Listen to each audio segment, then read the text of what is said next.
Convention 2024. Before I start, I would like to greet the Honorable Minister of Science and Innovation, Minister Blade Mzamande. Also welcome the Mayor of the city of eThekwini, who has kindly hosted us over the last number of years that we have been hosting the Bio Convention. I would also like to welcome all the CEOs and the heads of various institutions that we have represented here today.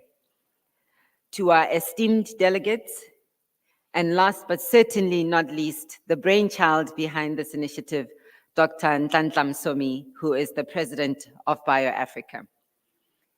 Colleagues, we have a very exciting theme to discuss over the next 2 days.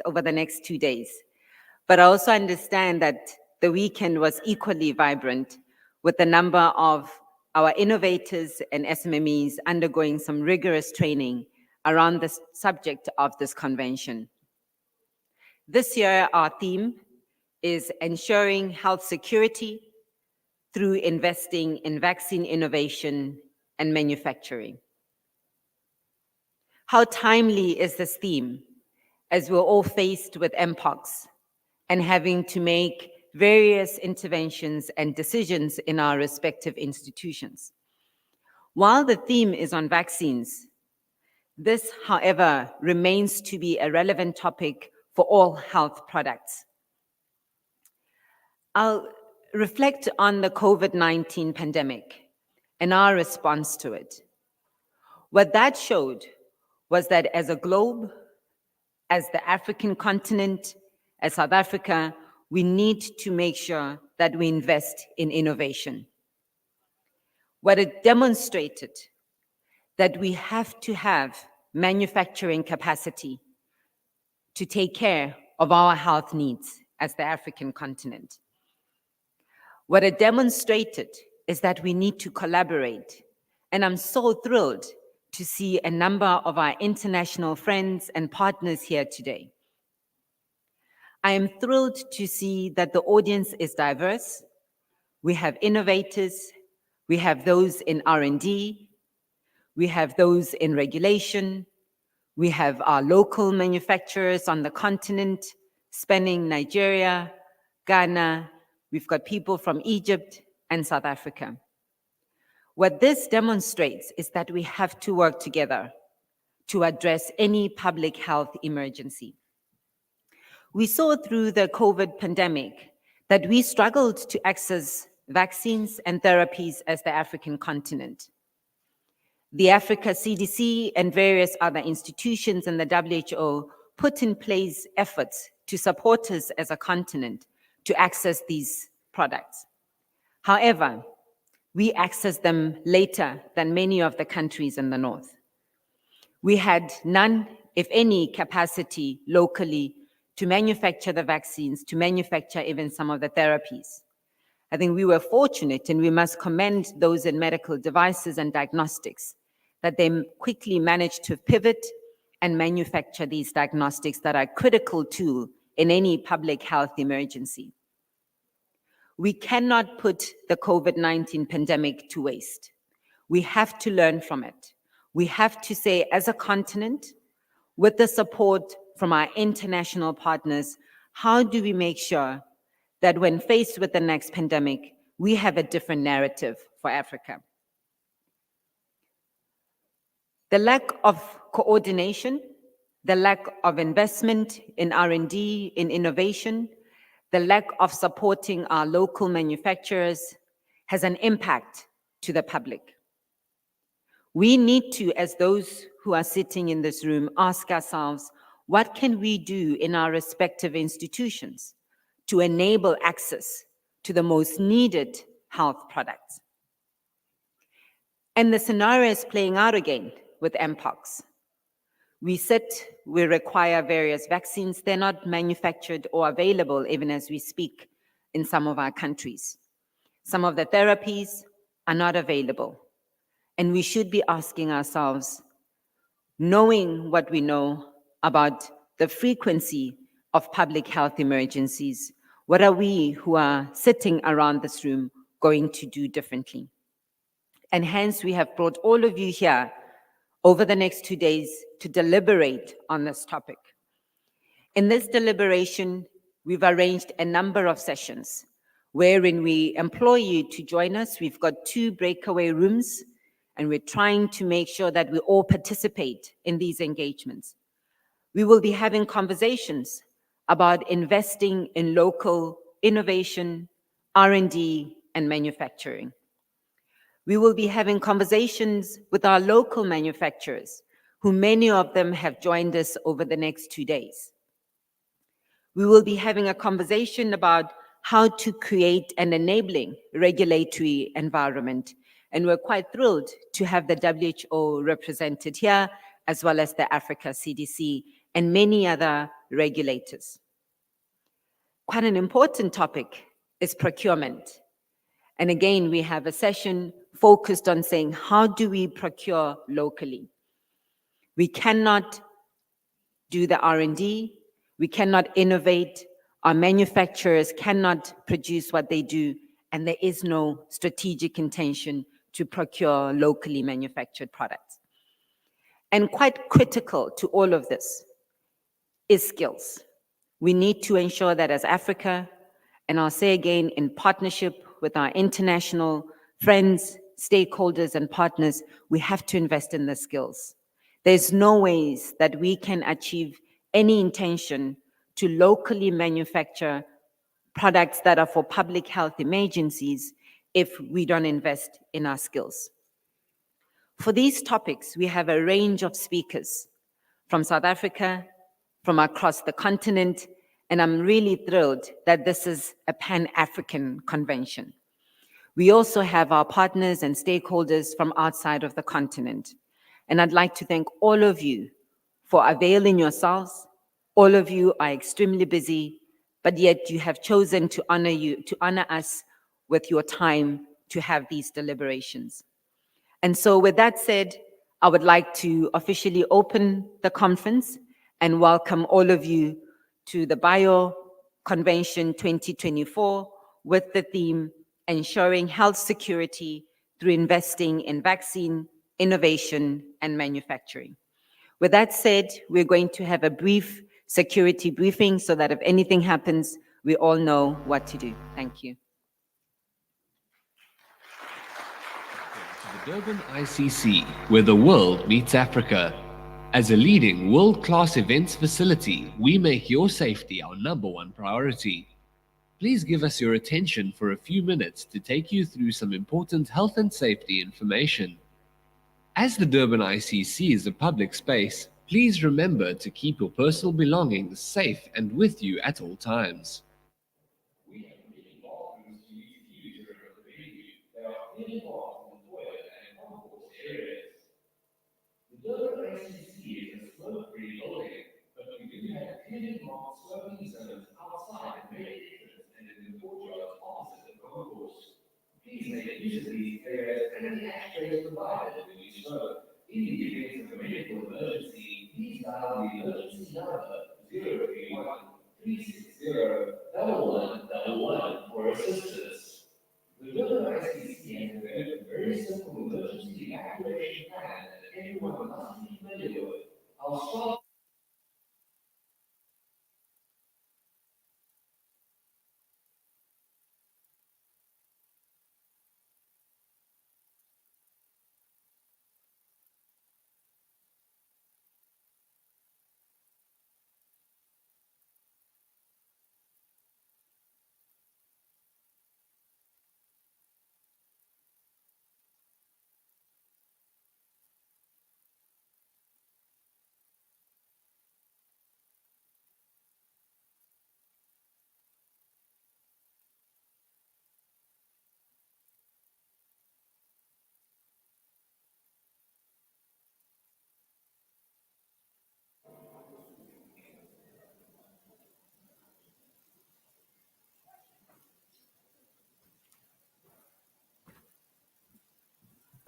Thank you for that. I will now invite Mr. Dan du Toit, who is the acting DG at the Department of Science and Innovation. and the department has been a partner of the Bioconvention since its inception, and we really thank them and commend them for supporting us in this initiative. Mr. Dan.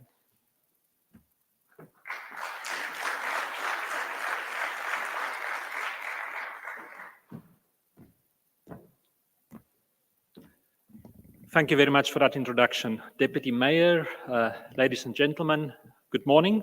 It is indeed a privilege for me to speak to you this morning at the start of this year's BioAfrica Convention, but certainly also an equal privilege for the Department of Science and Innovation to continue to be associated with BioAfrica. Later this morning, we will be addressed by our Minister, Professor Blade Nzimande, South Africa's Minister of Science, Technology and Innovation, who will give a more elaborate strategic vision of why it's important for South Africa to continue to invest in the biosciences, in bioinnovation, and specifically the role of vaccine innovation and manufacturing as part of our country's development and growth strategies. So what I want to do is to just build on, as our program director just said, emphasize the reasons why the Department of Science and Innovation historically has been a supporter of BioAfrica, why we are present here today, and why we will continue to work with the partners to further develop and grow this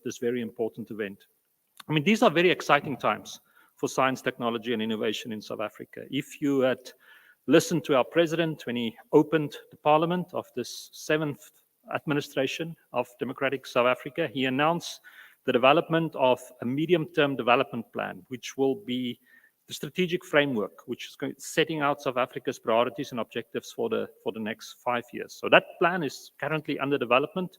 All of government is hard at work. And what's very encouraging is that there is a very explicit and priority focus on the enabling role science, technology, and innovation plays as an instrument for growth and development. So those are exciting times for all of us gathered here in this room.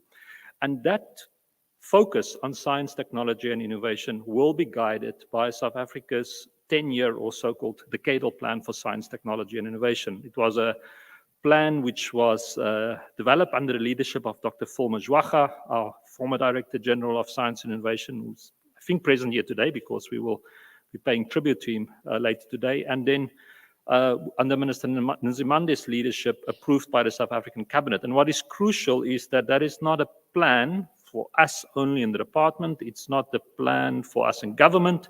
It's a plan for all in South Africa, including our international partners. And our involvement and support for BioAfrica is very much embedded in that plan. And that's for 3 key reasons. First of all, to advance science, technology, and innovation, we have to promote. We cannot take it for granted that everyone is convinced of the exciting potential, specifically of the biosciences. And I believe that was also one of the reasons 7 years ago why this event was first organized, because it was lacking on the African continent. We know there are similar events, bio events across the world, and we needed an African event. We needed an African event to raise awareness and gain visibility for the capacity of the biosciences in Africa and also in South Africa. And I think BioAfrica continues to play that part very well through the exhibition and the various media activities associated with the event. And this is an ongoing commitment for us at the Department of Science and Innovation to continue to raise awareness and engage in science promotion, specifically the advancing the African science agenda, and that's why BioAfrica is important. But secondly, also, and I'm sure no one in this room needs convincing of the fact that throughout the ages, throughout history, the enterprise of knowledge, sciences and innovation has always advanced through collaboration, through partnerships. If we make joint investments, if we exchange expertise, experience, share infrastructure. And BioAfrica is certainly a critical enabling mechanism for such partnerships. Of course, global partnerships is crucial, and we are honored that we have Professor Lawrence Banks here, Director General of the International Center for Genetic Engineering and Biotechnology, of which South Africa is proud to host a component in Cape Town. And I'd like to thank you, Professor Banks, for your historic support and your personal presence here because we know that within the margins of BioAfrica, there are a number of activities which strengthens also Africa's capacity through global partnership in the biosciences. I would also like to acknowledge the representatives of GIZ, German Development Agency, who's very much invested in this year's program. So those just a number of some examples of how BioAfrica has also enabled South Africa's global collaboration in the biosciences. But of course, it's not only global collaboration, it's also our collaboration between ourselves. I mean, that's a key priority for us at the Department of Science and Innovation under the leadership of Minister Nzimande to break out of the silos, to have public-private partnerships across the university sector with the public research and technology organizations. Specifically, key focus for us, the continued transformation of the science sector with increased opportunities for the historically disadvantaged institutions and communities, and then also with the other sectors of government. And Deputy Mayor, we are very much honored by your presence here, because our provincial and local governments are a critical part of the innovation enterprise. So BioAfrica as a platform for promoting science, as a platform for enabling collaboration, but thirdly, and this is not the least important, for us in government, it's also a listening platform. Because as I said at the beginning, this plan, this enterprise, this mission we are all entrusted with to make science, technology, and innovation work for South Africa, it's not something we as the bureaucrats sitting in Pretoria can do on our own or cannot do if we're not sensitive, if we're not listening, and if we're not engaging with all of you. And that's really our hope, and that's where I would like to congratulate, I don't see, well, yes, in front of me, the historic founding father of BioAfrica, Dr. Nhlanhla Msomi, for the vision he had to create this platform, to bring this community together, because we are really very much looking forward. I'm joined by a number of my colleagues, Acting Deputy Director General Rakeshni Ramuter-Bichel, Chief Director Ben Durham, who's also one of the founding fathers, I would say, of the bioeconomy in South Africa. We are here this week also to listen to you, to engage with you in the debate, because the strategy which will be presented, specifically our vaccine innovation manufacturing strategy, should also be your strategy. So your input and advice is absolutely crucial for us. So Dr. Boitumelo, you can be assured of our continued partnership, our continued interest, and we look forward to work with you and all partners involved to further grow and further develop this event so it can reach its true potential. And with those few words, thank you again for the opportunity to be here, and I would like to wish everyone a most successful and a dynamic event. Thank you.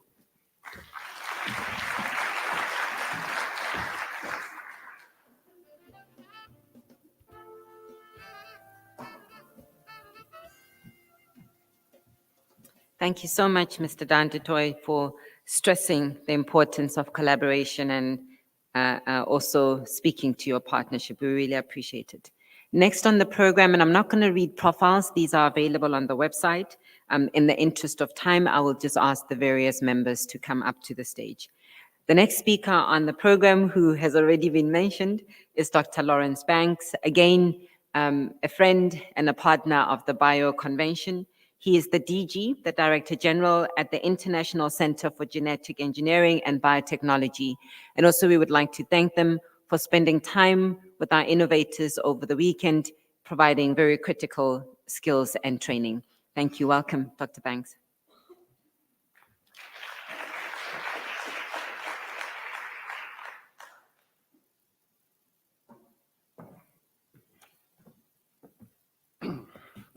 So, good morning, Honourable Minister, Deputy Mayor, distinguished colleagues, friends. It really is a delight for me to be here this year again at Africa Bio. It's an amazing gathering, and I think I would just like to take this opportunity to thank Lala Msomi for all the amazing work that he does in bringing us all together every year. So thank you very much.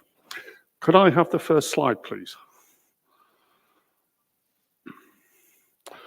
Okay, so what I'm going to do today is to tell you a little bit about the ICGB's role in the subject of this particular conference, and that is ensuring health security through investing in vaccine innovation and manufacturing. And what I'm going to try and quickly go over in the next 10 minutes or so is our approach to this, which is really 360 degrees. So ICGB is an international organization. We have 69 member countries located throughout the world, and we have research institutes located in Trieste, New Delhi, and in Cape Town. Our mission is to be a center of excellence for training and research in molecular biology and biotechnology, specifically addressing the needs of our member countries. And I'm pretty confident to say that most of the people in this room are from countries that are part of the ICGB network. And we're using science to promote global development. I'd just like to emphasize that our footprint in Africa is growing enormously. When I took over as DG, Africa was my focus, and it remains that. And as you can see from this slide, during the course of the last couple of years, we have many more countries that are joining the family of ICGB, and many more are in the process of accession. So we're really very happy about this. We do science, of course, in those laboratories, but it's done in collaboration with our member states. And one of the things I just want to highlight are those areas which I feel are particularly relevant for this conference. And that is, of course, if we think about vaccines, we think about infectious disease, we think about non-communicable diseases, and of course, we think about medical biotechnology and the processes that you have to use to develop and commercialize those vaccines. With that capability, we provide the first step, and that is the capacity enhancing that we just heard about to ensure that you have people that can actually work with the technologies, that can do the production, and that can innovate and actually develop new therapies, new vaccines. And we do this in a variety of ways. Obviously, this falls perfectly under the SDG 4 program, which is to really educate and build capacity in science and technology. One of the things we must never forget about, though, is gender equality. And this is really a forefront of ICGB's activities in Africa. We really need to ensure that access to all of these technologies is equitable across the continent, but also that women are effectively engaged. And so I'm very happy to thank, first of all, the Italian government that is providing fellowships for women scientists across Africa to gain access and training in these technologies. And I'm also very happy to thank the Department of Science and Innovation of the government of South Africa, who has also taken up this program and is supporting women scientists from across Africa who will be going to the Cape Town laboratories, again, to develop skills and capacity within these technologies. One thing that is extremely important is learning from each other. And we heard about international cooperation. And ICGB is a very staunch supporter of promotion of exchange programs between different ICGB member countries. And when we think about vaccine manufacture and innovation, you'll see that two of the major countries that are recipients of fellowships of this program of exchange are Brazil and India. And I think they have an awful lot to tell us about how you can develop such technologies in a low resource environment. And you'll also see from this slide that many countries in Africa are making use of this program. So really use South-South cooperation to learn from each other and how you can develop these technologies for promoting breakthroughs in new vaccines and vaccine delivery. Just to take a slight step back, we heard about access to reagents. This is fundamental. It's one of the biggest problems I encounter when I'm in Africa. Everybody who's working in laboratories, how do we access the materials that we need to work with, and we need to develop these new technologies. And so this is something that ICGB is very, very keen to support. And it's doing this through the ICGB Biomanufacturing Group, which is basically enabling the production of reagents for working in high-level molecular biology and biotechnology. And this is done in developing open source tools and technologies that can be transferred to different partners. It's providing training in capacity building and enzyme manufacturing, for example, and also providing hubs for sharing of such reagents. So I think this is an incredibly important initiative. Finally, we come to the actual production processes, working in a GMP type environment. Now, ICGB has great expertise in production of biosimilars, and those biosimilars are in the market in many parts of the world. I'd like to see these on the market in Africa, and this is where we really need to work together. But those technologies also are very similar to what you need to use in the production of vaccines. So we're working with several partners around the world, here in South Africa with Afrigen, working on GMP production processes, development and validation, with a specific emphasis on mRNA vaccine production. In Chile, we're working with the Millennium Institute, again, capacity enhancement in local vaccine production capabilities.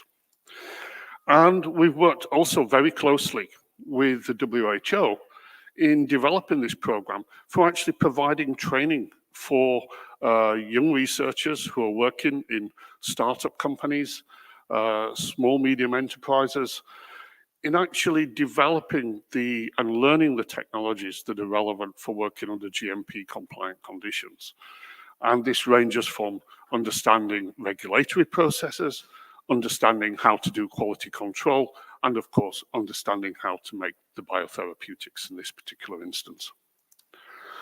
I'd like to finish by just highlighting this program that has recently been initiated by the Italian government. It's called the Piano Mattei. And this is a program to actually support the development of science from the bench to a product. And I'd just like to highlight that here, this particular section, acceleration of research, development, and demonstration phase for projects that are basically translational and are in the process of moving to a commercial product. ICGB will be supporting 10 research projects in this coming year in Africa, and obviously projects that are related to vaccine development and which are close to moving to industrial development are things that we'll be looking to support. So really do please spread the word about this. With that, I'll stop. This is what we're about. And that's my email if anybody has any questions at any time. Thank you so much.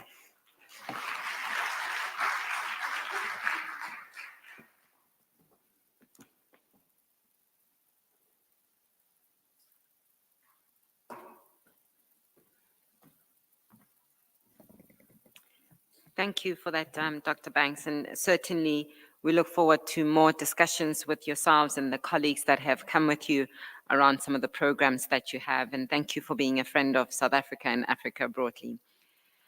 Next on the program, we have Professor George Painter, another friend of Bioconvention, who is the professor and CEO of Drug Innovation Ventures at Emory University called DRIVE. Thank you.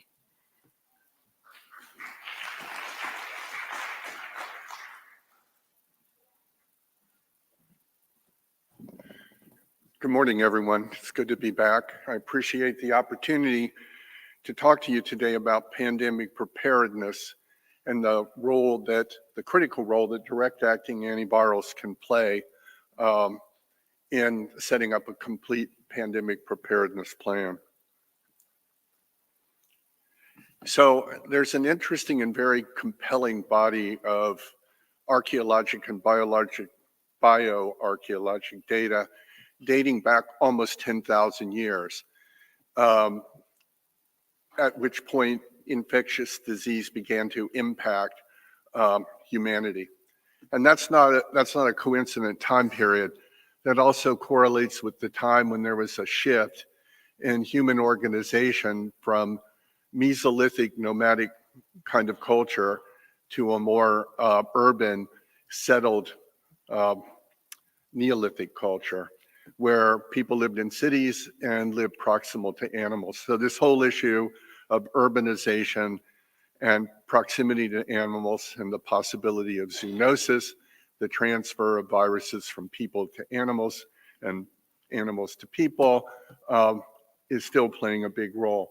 So if you look at this timeline, it's the last 100 years. So despite all of the advances in medicine, all the advances in public health, we're still beset by pandemics. And on the far left, of course, is the 1918 influenza, which may have killed up to 50 million people. But I think it's safe to say that in this room, all of us have been touched by the HIV outbreak, 1981, and of course, SARS-CoV-2 starting in early 2020. There's also an interesting point about this slide. So you'll see everything in red. Those are riboviruses. Those are RNA viruses. Those are viruses that carry their genome as RNA and duplicate it directly RNA to RNA. Now, HIV is not one of those. It does circulate a RNA genome, but it replicates through an integrated DNA. But you see the trajectory of this. The vast majority of the viruses that have impacted us are RNA viruses. That's the enemy, generally. So there's every reason to anticipate an increasing frequency of pandemics. This is a slide based on what are called mega trends, major global trends that impact economics and generally human behavior. And you can see these. Climate change, there's a transfer of vectors. Arthropod vectors overwinter. Arthropod vector have spread from areas where they were endemic to globally. And I think really some of the key factors, again, going back to the Neolithic, is urbanization. And urbanization under conditions of low GDP often lead to conditions where there isn't enough infrastructure to address public health, and consequently there's an outbreak. International travel. I've been told by authorities in the US that there's not even the most remotest place on earth that you can't be into a major urban area within 36 hours. So in the context of infectious disease, that means you could board an airplane in Atlanta infected but asymptomatic and get off in Johannesburg 16 hours later and just start to be symptomatic. So international travel is a big factor in the spread of disease. Trade. It's interesting to note, if you remember the spread of Yersinia pestis, the plague across the Silk Road in mid-14th century, it's interesting to note that COVID may have spread along a trade route from Wuhan to Lombardy. So despite all the advances, we're facing more or less the same issues, only amplified up by a planet where there are 8 billion people. So that's the problem. And this was a statement made in 2014.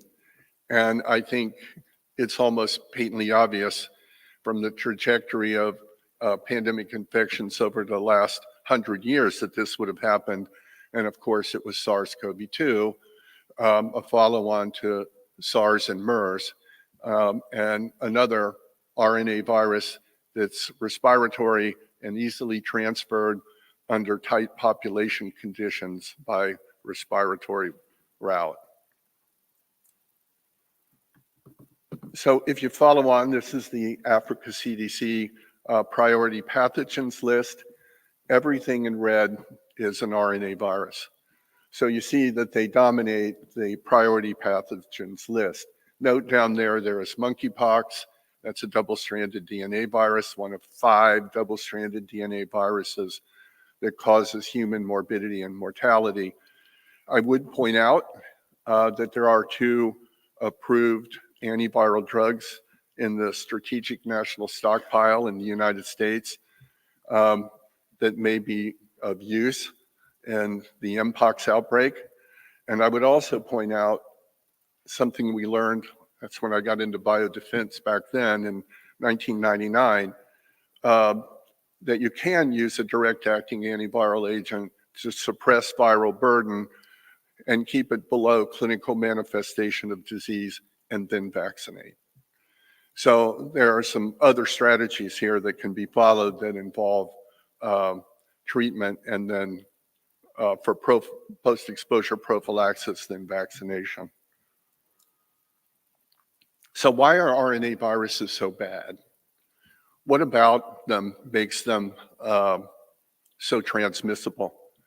Well, you guys can read this, but I think a couple of the reasons are, one, replication kinetics. It replicates very quickly and is very genomically diverse. And that genomic diversity is important for the virus to be able to jump host from an animal to a human. Bats, for example, are big harborers of coronaviruses, and you saw a jump. And that's because of that genomic variability. That genomic variability and existing in what's called a quasi-species or a form also allows escape. So when you saw coronavirus vaccine after coronavirus vaccine after coronavirus vaccine, you were looking at viral escape. And these viruses are set up to do that. So that's why you see them on the priority list. That's why they continually affect people. And that's why we have to be ready to intercept them in more than one mode. So there's been a lot written over the last 20 years, starting really with bioterrorism and evolving into protection against emerging and re-emerging infectious disease, about how to structure preparedness and how to be ready for the next pandemic.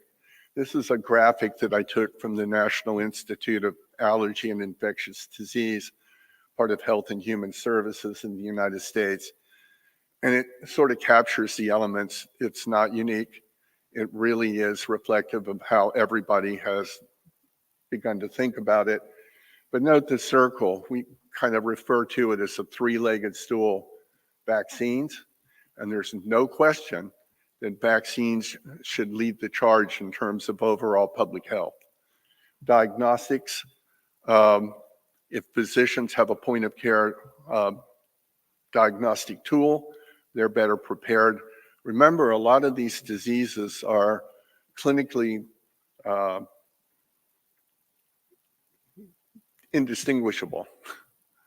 If you come into a physician's office and you have a fever, you feel badly, you have myalgia, you have a headache, what do you have? You can have the flu, you can have coronavirus, you could actually have the first stages of Ebola. So the idea of having diagnostic capability, because then you know that you're prophylaxing or treating the disease of concern. And I experienced that directly in the United States. In Puerto Rico during the Zika outbreak, the physicians didn't know whether they were treating Zika, chikungunya, or dengue fever. They were indistinguishable early, so you actually need that. And then lastly, therapeutics. Direct-acting antiviral agents, and what role do they play? Well, I spoke a little bit about it in terms of post-exposure prophylaxis, for example. But I think one of the big considerations is, where won't vaccines work? They won't work if you're immune senescent, if you're medically suppressed for organ transplant. Hey, if you're taking rituximab for a skin condition or polyarthritis. There are any number of reasons. And when we went back post-COVID and began to look at the number of people in the United States, much less the world, who wouldn't be able to mount a fully protective immune response in a population of 300 to 400 million people, around 25% of them were vulnerable.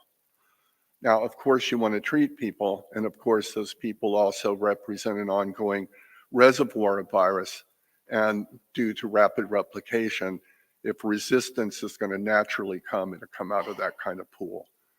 So the idea is to complete that circle, add direct-acting therapeutic agents to the armamentarium, add them to vaccines, and that will give you a more protective, put you in a more protective position.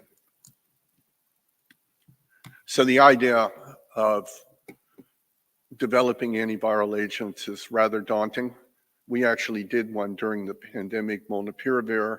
It was quite a eye-opening experience. And we had worked a number of years, myself in Africa, starting with HIV trials in 1997. And we worked many years with Dr. Msomi and people at the University of KZN.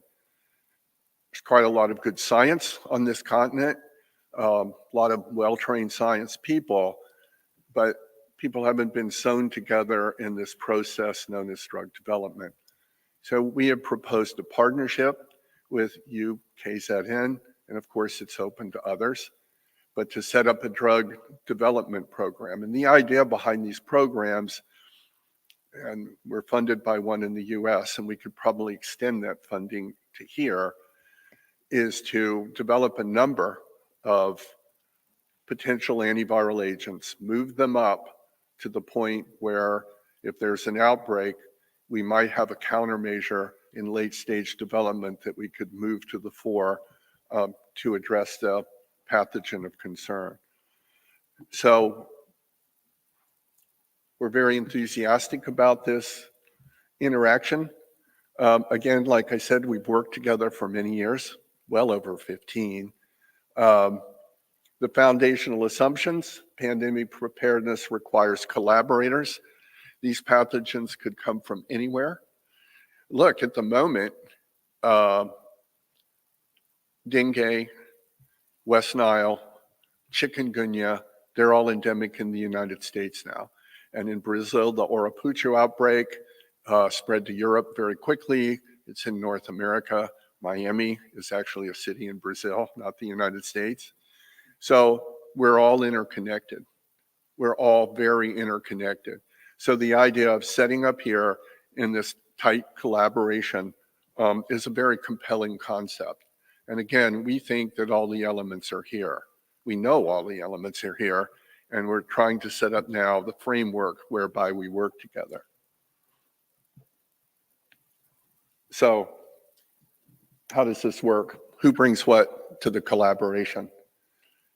Drive was set up by Emory in 2012, and the idea was to bring experienced industrial drug developers proximal to innovators.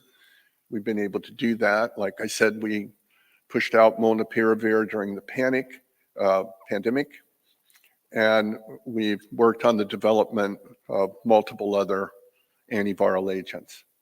Here, there's access to BSL-3, 3+ laboratories. There's access to viruses of concern on the pathogens list. And I would point out that's important. Often we develop these drugs based on prototype viruses, but you have access to more relevant circulating strains. You're a lot better prepared. So all of these elements are here together. It just remains to finalize and sew them together. So it's a mutually beneficial relationship to UKZN and to the African process in general in terms of invention and having control over therapeutic agents. There is the potential for the generation of intellectual property and ownership of intellectual property. And I would point out that I think one of the keys that came out of the pandemic was clinical trials. And the conduct of clinical trials that are regionally relevant on patient populations that are relevant. It's not clear that patient populations recruited in North America are totally relevant in terms of providing adequate safety and efficacy data for the populations across Africa, South America, or Asia for that matter. So we've begun to go back and collect data to make the comparisons. So I think this kind of collaboration puts everything in position. So the idea to mount a general effort against RNA viruses, to have a tight collaboration with our colleagues here so that we have eyes on the pathogens list from more than one point on the globe, and that we can work together to set up clinical trials that are relevant globally and not geocentric. So this is a great opportunity for us, and we look forward to working closely with you guys here in Africa. And thank you for your time.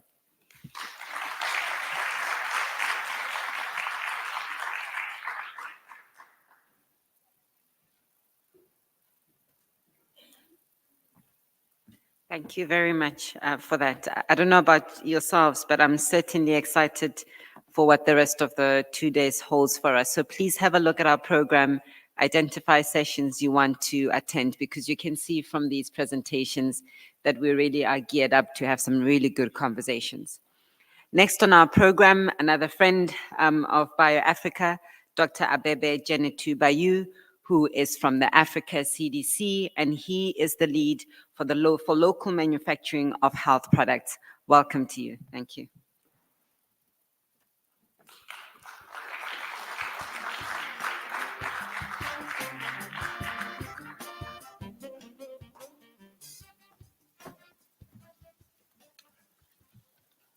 Good morning, everyone. Since I'm from a political organization, I will just do my speech. I'm not a scientist anymore. Excellencies, Deputy Mayor, dear Professor Msomi, my colleague and my friend, Dr. Betty Melo, we call her to me, distinguished guests, ladies and gentlemen, good morning. I bring the greetings of His Excellency Dr. John Kaseya, Director General of Africa CDC, who could not be here to speak to you today due to other equally important engagements in relation to the ongoing Mpox outbreak on the continent. We're very grateful for the invitations extended to the Africa CDC to engage with you at the 7th edition of the BioAfrica Convention with the theme ensuring health security through investing in health products, innovation, and manufacturing. We are all too aware of the need for the African health security and the role that innovations and manufacturing plays. We're currently being reminded about it as we're battling with yet another outbreak, another public health emergency of international concern, and public health emergency of continental security. That's Mpox. Not so long ago, in the region, cholera outbreak ravaged countries in the SADC region, and we did not have enough vaccines to respond to the outbreak. Unfortunately, it appears that we don't have enough vaccines to respond to the current outbreak of Mpox on the continent. Excellencies, ladies and gentlemen, on average, Africa CDC responds to more than 150 emergencies of different types every single year. Africa CDC works with member states to establish effective response mechanisms through, one, establishment of early warning and response surveillance platforms to address all health emergencies in a timely and effective manner. Support and conduct regional and country-level hazard supporting member states in capacity building in public health through medium and long-term field epidemiology and laboratory training programs, as well as coordination and mobilizing partners to avail the much-needed resources for an effective response. As we speak, we're dealing with one of the worst outbreaks of Mpox on the continent, with 13 member states of the African Union have reported cases with more than 17,000 total cases and more than 500 fatalities. The number of cases of Mpox has increased by 160% compared to last year. In addition to the more established clade 2 virus of Mpox, a few member states have reported another clade 1, with unique epidemiological features. As a result, Africa CDC declared Mpox mpox outbreak as public health emergency of continental security. In as much as we're seeing a difference in how some actors are approaching this, we're continuing to see a repeat of what happened during the COVID-19 pandemic. The absence of equity in response, low accessibility of vaccines, as well as lack of substantial funding to respond to the outbreak. Africa CDC is working tirelessly with stakeholders to better respond to the mpox outbreak. 2 weeks ago, Africa CDC joined forces with the European Union's Health Emergency Preparedness and Response Authority, HERA, and the vaccine manufacturing Bavarian Nordic that will soon bring more than 200,000 doses of MVA-BN mpox vaccine to the continent to be distributed to the affecting countries. I'll stop just to let His Excellency be seated.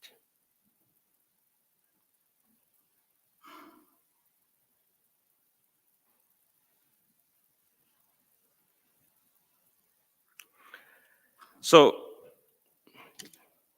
the challenge related to equitable access to medical countermeasures reinforces Africa CDC's resolve to seeing through vaccine manufacturing as a key to pandemic preparedness, prevention, and response. Our ability to manufacture will definitely impact our health systems. That's why we support the current cholera vaccine technology transfer to the Biovac Institute in South Africa. And also, Africa CDC is facilitating the ongoing discussion between our manufacturers and Bavarian Nordic, the manufacturer of the MVA-BN mpox vaccine, so that there will be technology transfer to our manufacturers and vaccines manufactured closer to where the outbreaks are. Africa CDC, through the Partnerships for African Vaccine Manufacturing, PAVM, has been supporting vaccine manufacturing on the continent in different forms. Before COVID-19 pandemic, Africa has only a couple of vaccine manufacturing companies. Currently, we have 23 vaccine manufacturing companies at different stages. 9 of the 23 manufacturers have installed capacities and they're either technology transferring or ready to technology transfer for vaccine manufacturing on the continent. Three of the 9 manufacturers have done their technology transfer and ready to manufacture vaccines at scale in the coming 3 to 5 years. I'm happy to share with you that 2 of the 3 companies are from South Africa. These manufacturing initiatives can only be sustainable if there is a strong and predictable demand for the vaccines manufactured by these companies. Therefore, Africa CDC calls on EU member states and international organizations operating in this space to stick to their commitments and procure vaccines and other health products that are manufactured in Africa. We are more hopeful than ever before that we'll achieve our bold goal of manufacturing 60% of our vaccines by 2040. Excellencies, ladies and gentlemen, in addition to vaccines, Africa CDC is also supporting manufacturing of medicines, diagnostics, and other health products. At the 37th Assembly in February of this year, the African Union passed 3 important decisions related to manufacturing. 1, to expand the mandate of Africa CDC to support the expansion of not only vaccine manufacturing, but also therapeutics, diagnostics, and other health products. Second, the AU Summit mandated Africa CDC to establish and run a continental pooled procurement mechanism with the support of Afrexim Bank and the United Nations Economic Commission for Africa, UNECA.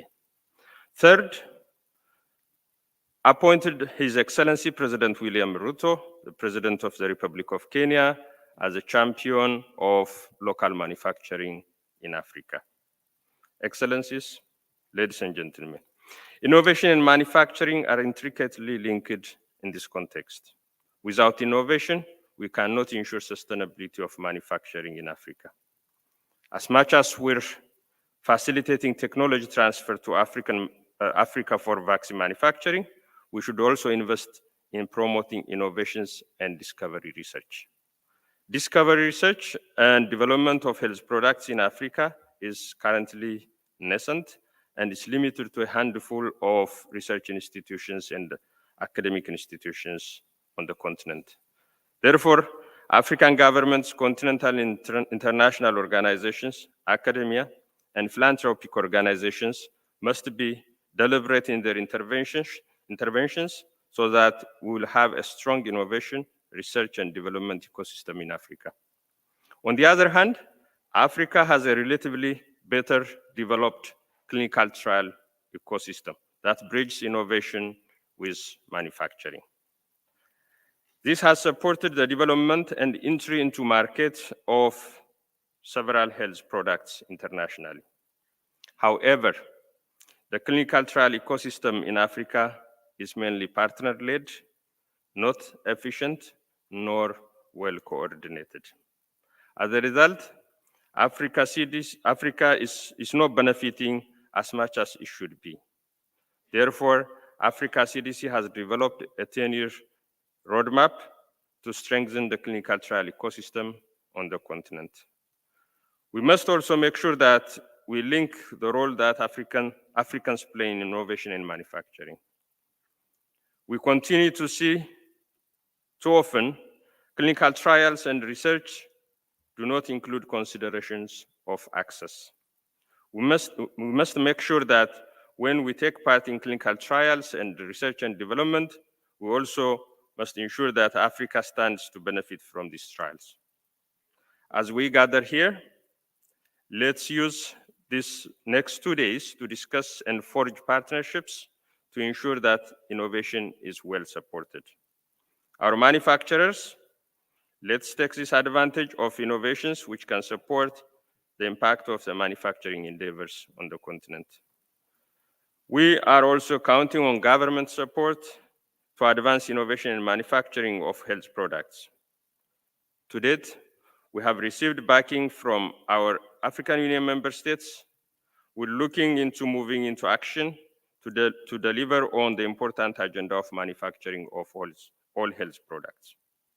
I wish to reaffirm Africa CDC's resolve to achieve the Partnerships for African Vaccine Manufacturing, PAVM ambition to manufacture 60% of our vaccine needs by 2040. Furthermore, we're looking to manufacture diagnostics, therapeutics, and other medical devices to ensure that the continent can build self-reliance when it comes to all health products manufacturing in Africa. I wish fruitful deliberations to you all, and I thank you.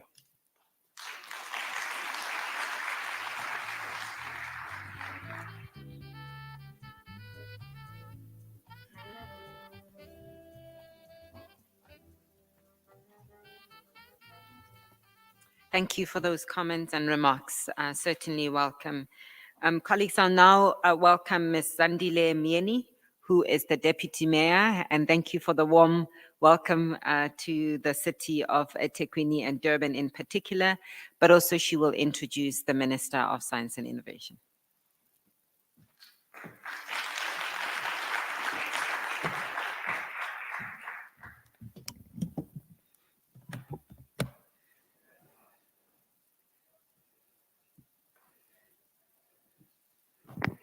Our Program Director, the Minister of Science and Technology and Innovation, Honorable Prof.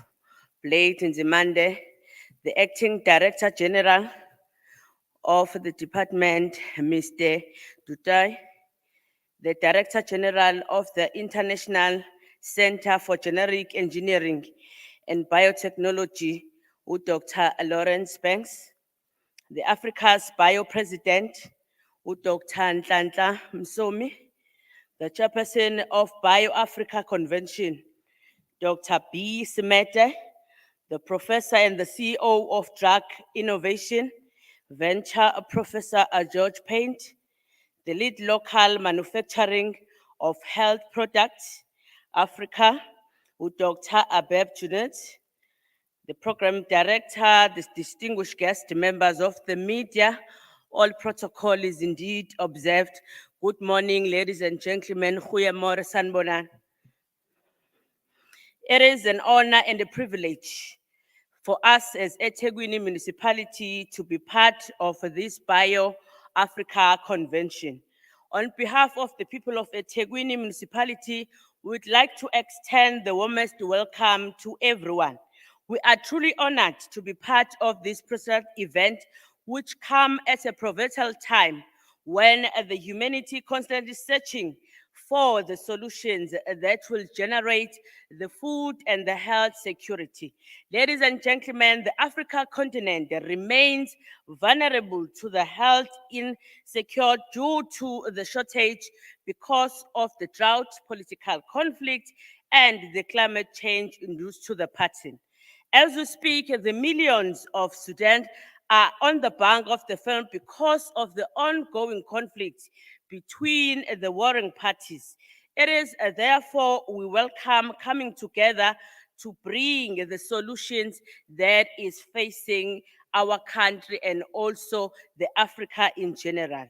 On the health front, the World Health Organization recently declared a public health emergency of the international concern due to the monkeypox outbreak, which the Democratic Republic of Congo seeing on the surge in the cases.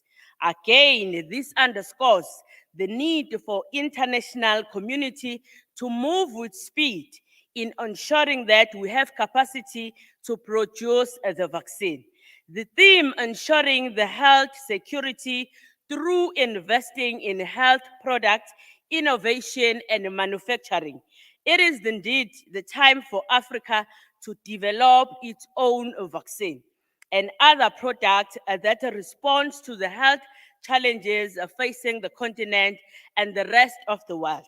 Ladies and gentlemen, we adverse to the COVID-19 reminds us of how the interconnected we are as global citizens. We all enjoy the pain of losing loved ones faced with uncertain future under the hard lockdown as the epidemic spread to the world. As you may recall, it took all the collective effort beyond the national borders for the world to respond to this deadly pandemic. It is going to take the same collaboration, partnership between countries in the north and in the south to empower developing countries the manufacturing of vaccine for health security. Therefore, we support the government national vaccine and innovation and manufacturing strategy, which seeks to ensure the intellectual property required for vaccine. Thanks to the academic institutions such as University of KwaZulu-Natal, Mandela School of Medicine in South Africa that have led in developing the great reputation in order to find the correct research moving forward. We must state that we are proud of the excellent work that is taking place in various academic institutions across the country and across the continent. We believe that by expanding the capacity of the local industry, we will begin to see the reduction in the prices and ordinary people great access to much needed medicine. As the leadership of eThekwini municipality, we would like to embrace the growing technological innovations that seeks to improve the standard of living for all citizens. We are committed to work in all social partners to make those services more accessible and affordable as the majority of the South Africans can indeed benefit. Program Director, you have also entrusted me with the responsibility to introduce a man who needs no introduction, Professor Blade Nzimande, who is currently the Minister of Science and Technology and Innovation, whom we know who is one of the stalwart, also who is one of the ministers with great experience in governance. I stand here to introduce as the Honorable Minister coming afore. Ladies and gentlemen, in honor, shall we all stand up to receive our Honorable Minister of Science and Technology and Innovation, Honorable Prof. Blade Nzimande. I thank you.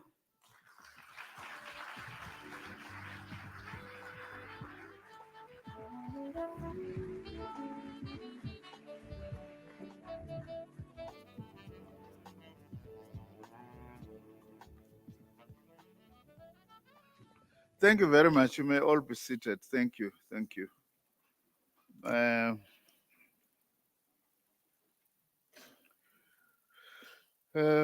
Let me start by greeting our Deputy Mayor of eThekwini Municipality, Councillor Zandile Myeni.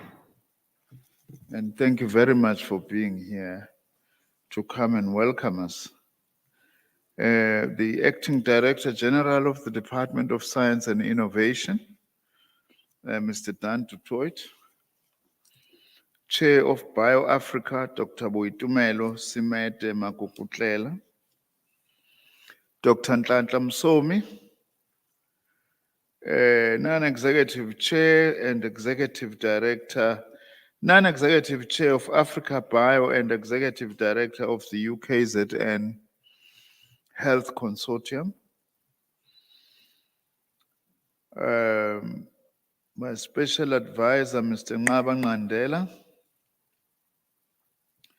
our expert, my former special advisor, Dr. Derek Swartz, former DG, Dr. Philip Jwacha, the Director General of the ICGEB, Professor Lawrence Banks, esteemed guest speakers and other participants, distinguished guests, ladies and gentlemen. It's indeed a great pleasure and honor for me to address this prestigious gathering, the 7th BioAfrica Convention, which is also possibly Africa's biggest bioscience and technology event. We also, I need to say, value the support that we are also receiving from the provincial government, over and above the important support from eThekwini municipality. This convention assumes extraordinary importance because it comes just days after we have signed what is referred to as the second presidential health compact. Through this compact, government under the leadership of President Cyril Ramaphosa seeks to provide a framework for cooperation between critical stakeholders in South Africa's health sector that significantly contribute to quality health outcomes.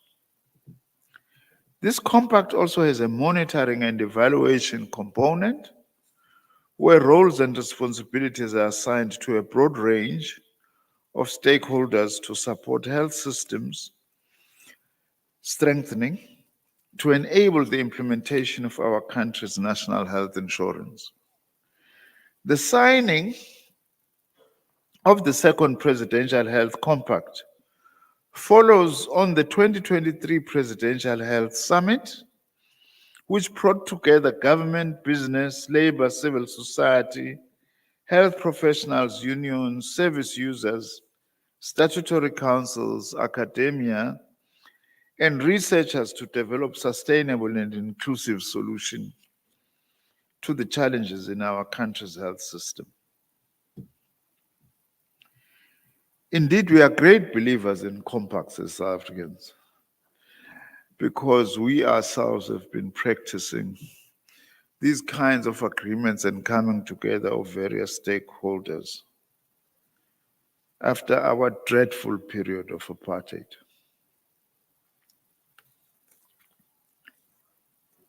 Most critically, let me just share with you briefly, this compact comprises 10 key pillars. These are developing human resources, improving access to medicine, vaccines, and health products. 3, upgrading infrastructure. 4, private sector engagement. 5, quality healthcare. 6, public sector financial management in improvements. 7, governance and leadership.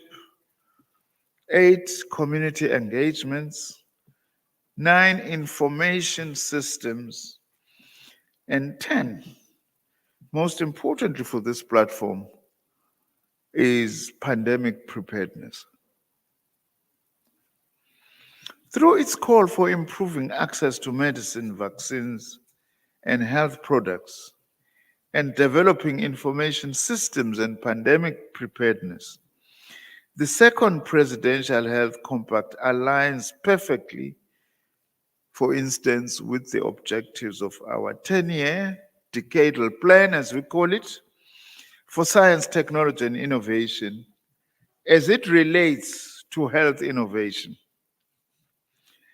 Our support for the second Presidential Health Compact is also inspired by our support for the African Union's efforts to increase the local production of vaccines in Africa from 1% to 60% by 2040. We take this stance for a number of reasons. One being the bitter lessons we learned from the devastating COVID-19 pandemic of 2019 to 2022. As you may recall, South Africa, like much of the developing world, found itself at the mercy of grossly inhumane, selfish, and outright immoral actions by governments of most industrialized countries, monopolizing and controlling the flow of life-saving therapeutics and vaccines during that pandemic. They did this in total contradiction of their sanctimonious and totally hypocritical incantations about human rights, equality, and prosperity for all. Our president vowed that this should never happen again and rallied governments across the African continent to build long-term production and developmental capacity. I'm pleased to hear from the speaker before me, prior to the deputy mayor, that the president of Kenya is charged with the responsibility of promoting local production. We are very keen and interested in that. By the way, this thing of today, to think that you can actually contain pandemics in only parts of the world, it's just a dream that really is not going to happen. The world has become global. A friend of mine from the United States, I always quote this, had a nice way to put this at the height of COVID and say, well, President Trump then was focusing on, not even fully, but vaccines in the United States and so on. And he said, those who think that you can contain pandemics today, it's like when people are swimming in a swimming pool, 10 or 20 of them, one big swimming pool, you then say, all those who want to go and pee must go into that corner of the swimming pool, hoping that the rest will be left clean. It's not going to happen. But as Africa, we must not always be expecting that things will be done for us. In order to be helped genuinely by our friends, we have to take a lead and do things for ourselves. That is very important. Later today, for instance, I will be speaking about our department's vaccine innovation and manufacturing strategy. We call it VIMS in short. Those of my age, Professor Mson, this is a nice acronym. It reminds me of the old Vim, you know, which we used to use to clean dishes and pots, you know, and so on. This is our response to the clarion call made by our president a few years ago. For the purpose of the deliberations of this opening session, I wish to briefly reflect on the strategic considerations that frame our approach to innovation in the health economy in general and VIMS in particular. By the way, I need to congratulate this conference and the organizers for your theme to actually focus on vaccine development, because this is a very crucial component of what faces our continent and the developing world generally. The first point I wish to highlight is the absolute imperative of building an innovation-led health economy supportive of government's goal to secure the health and well-being of all its citizens, especially the poor. This requires an industry able to provide security of production and supply of vital vaccines, therapeutics, and diagnostics. Although we cannot produce all these goods and services within South Africa, for instance, we must have security of supply of critical medicines alongside an ability to produce critical vaccines, given our long history in vaccine production. We must also integrate our innovative efforts into that of the African Union and the Global South, whilst retaining diversified links into the industrial world, with a clear focus on our strategic interests. The second issue is the need to integrate our health innovation strategies into the wider efforts by government to reduce gross health inequities, which have risen sharply after the 2008-2009 global financial crisis and worsened by COVID-19. Disparities in vaccine access between high-income and low to middle-income countries are merely symptoms of a deeper social problem, that of growing global social inequality. It's very strange, as the wealth of the globe increases, so is poverty increasing as well, which shouldn't be the case. At the same time, we should immediately recognize growing levels of health inequity within South Africa itself, patterns which continue to reinforce and further reproduce other types of racial, class, gender, and spatial inequalities. For this reason, we must target our most promising innovations in healthcare to support the National Health Insurance Scheme to provide equality of access to all, especially the working class and poor. I do need to say this on behalf of government, that as some sections of South African society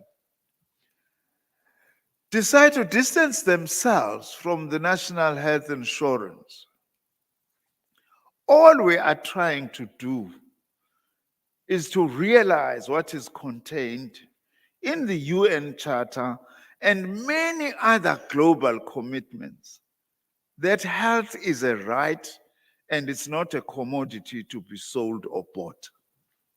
That's what our National Health Insurance is trying to achieve. Nothing more, nothing less. Now, the third challenge is to link science, technology, and innovation programs in health to the task of revitalizing our economy, specifically to create a vibrant, self-regenerating domestic industrial economy for the health sector. This is absolutely vital, and we do have the basic elements in place. By the way, no nation can develop properly unless it is healthy. So also there is a close interrelationship between health on the one hand and economic growth and development on the other. We must rally behind domestic firms and enterprises committed to building a local pharmaceutical industry that aligns with government's goal to radically reduce costs of medicines, expand access, and localize domestic capabilities across all parts of the healthcare value chain, including design, testing, development, production, and distribution of locally produced products and services. Research and development to production and distribution, supported by strong incentives for a vaccine manufacturing sector, will generate high-skilled employment and drive technological innovation and ancillary industries, especially in cold chain logistics and transportation. This, we believe, will position our country as a leader in the biopharmaceutical industry on the African continent. And this calls for a whole of government and whole of society approach to get the levers in place. But we want to underline this. Much as we have certain advantages as South Africa in terms of the largest science infrastructure, the largest university system, some of the things that are critical for growing our scientific endeavors, South Africa is not an island. South Africa is part of the African continent. This advantage we have, we continue to share, and we would like you to strengthen to share it with the rest of the African continent. We don't want to behave like in that swimming pool phenomenon that I was talking about. We are proudly part of the African continent. The fourth issue is the importance of advancing both basic and applied scientific research. Having our own vaccine manufacturing capabilities must be accompanied by virtuous feedback loops for investment into cutting-edge research and development, potentially leading to breakthroughs, not only in vaccines, but also in other areas of medicine. It is for this reason that our Department of Science and Innovation is launching a major presidential PhD initiative that was announced by our president in December last year, around which we hope to mobilize large-scale public and private sector investment in doctoral training in many parts of the world. We want to send these bright doctoral students, postdocs in South Africa to the rest of the world, including the African continent, to learn, to share, and to bring back those experiences to our country and also to the continent as a whole. The fifth issue is the importance of strengthening global partnerships. A sovereign vaccine manufacturing strategy does not mean isolation, but rather finding our place in a highly interdependent global economy to unleash our own ingenuity and making our distinctive contributions to the advancement of global humanity. This is a very important matter, to build global partnerships, but partnerships that are just and fair and seeking to assist the developing world to be able to develop itself, rather than an agenda for research and development, science, technology, and innovation that is set by donors. As of now, South Africa does need donors, but we need a particular kind of donor who says, the impact of my donation must be to develop local capacity, rather than donations that reinforce dependence of the South on the North. And that is not good, because developing a continent like Africa is actually an asset globally. We're a young continent, a continent of young people. If we can properly invest in Africa's young people, that actually increases the contribution of youth globally. So it's very important. Our strategy on vaccine development, we underline, you heard me saying the word, I want to underline it, sovereign. Because we want to ensure that we develop things as we see them appropriate for South Africa and for the African continent. We must therefore remain internationalists in our outlook. South Africa can become a strategic partner for global health organizations aligned to our vision of health as a public good and a fundamental human right for all. And we must participate in all global health forums to fight for this vision. It's good for the world. It's not only good for South Africa and the African continent. In establishing a vaccine manufacturing strategy, it's not just a matter of public health. It is also a strategic imperative that intersects, as I have said, with economic growth, scientific advancement, regional solidarity, and national sovereignty. It is a step towards a more resilient, equitable, and prosperous South Africa and the African continent. In the coming months, for instance, I intend to submit our department's vaccine innovation and manufacturing strategy, VIMS, to our cabinet for approval. This is to ensure that it becomes a truly national strategy and an integral part of the implementation of the Presidential Health Compact. But I was thinking indeed that South Africa would also be very keen to interact much more meaningfully in the context of what we are doing with the President of Kenya to support local manufacturing and local production. Furthermore, we intend to establish dedicated governance and project management capabilities to support the further development and implementation of VIMS. There are a number of people and institutions whose role in the development of our VIMS intervention deserves to be acknowledged. I therefore wish to take this opportunity to thank Dr. Msomi and Dr. Mjwaha, our past DG, for providing the initial leadership and the South African research and technology organizations who conceptualized the proposed catalytic projects for the implementation of VIMS. I also wish to thank my former special advisor, Dr. Derek Swartz, for his sterling role in supporting VIMS.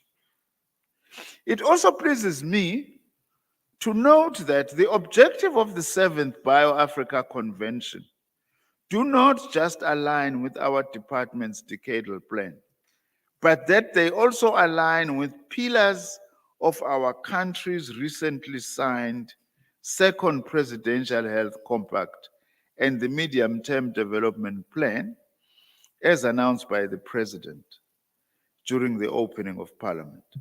I was doing a radio interview this morning. The journalist who was interviewing me says, isn't it an interesting coincidence that we are holding this BioAfrica conference at the time when Mpox is threatening to develop into another pandemic? I said, well, I'll simply repeat this when I speak.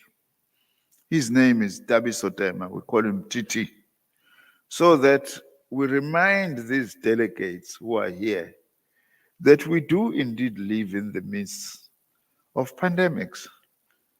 And many of you are scientists who are telling us that COVID-19 is not the last pandemic.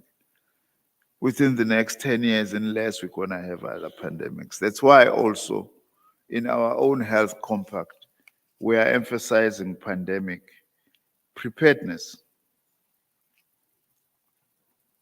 Ladies and gentlemen, it is therefore my expectation that the deliberations and outcomes of this convention will bolster our efforts to provide quality health care to our citizens and to ensure that we continue to play a meaningful role in strengthening the African continent's capacity to address its own health priorities.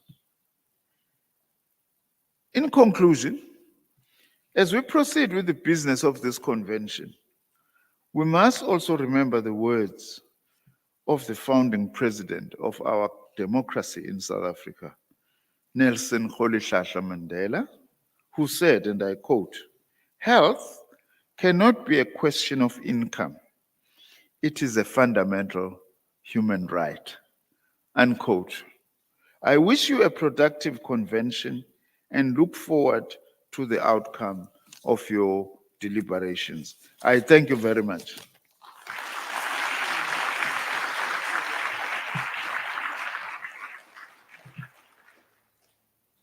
Thank you. Thank you. I wasn't here to model.